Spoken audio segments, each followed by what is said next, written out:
بسم اللہ الرحمن الرحیم۔ میرے عزیز بھائیوں اور بہنوں، آج ہم سنیں گے واقعہ ابو جہل کی موت کے بارے میں رسول اللہ صلی اللہ تعالی علیہ وسلم نے کیا فرمایا۔ ایک عبرت انگیز معجزہ۔ ایک دن ابو جہل جو اسلام کا سخت ترین دشمن تھا، حضور نبی کریم صلی اللہ تعالی علیہ وسلم کے پاس آیا۔ وہ ہمیشہ آپ صلی اللہ تعالی علیہ وسلم کا مذاق اڑایا کرتا تھا اور تکبر میں ڈوبا ہوا تھا۔ اس دن بھی وہ غرور کے عالم میں کہنے لگا، اے محمد صلی اللہ تعالی علیہ وسلم، اگر تم سچے نبی ہو تو مجھے بتاؤ میری موت کہاں اور کیسے ہوگی۔ نبی کریم صلی اللہ تعالی علیہ وسلم نے ارشاد فرمایا، اے ابو جہل، تیری موت نہایت ذلت اور رسوائی کے ساتھ ہوگی، اور تیری لاشوں کو نہ کوئی عزت سے دفن کرے گا، نہ کوئی تجھے کفن دے گا۔ تو زمین پر ذلیل ہو کر مر جائے گا اور تیری لاش پر جانور چلیں گے۔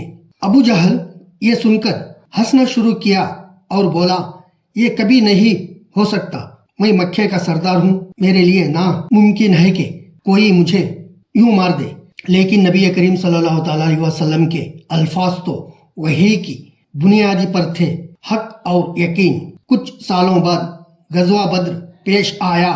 ابو جہل اپنی فوج کے ساتھ آیا تاکہ اسلام کو مٹھا دے، مگر اللہ تعالیٰ کو کچھ اور منظور تھا۔ جنگ کے دوران وہ نبی کریم صلی اللہ تعالی علیہ وسلم کے صحابہ رضی اللہ تعالی عنہ کے ہاتھوں مارا گیا۔ اس کے جسم پر زخم تھے، زمین پر گرا ہوا تھا، اور جب حضرت عبد بن مسعود رضی اللہ تعالی عنہ اس کے قریب پہنچے تو اس نے کہا، اے چروہائے، کیا تو بھی مجھے مارنے آیا ہے؟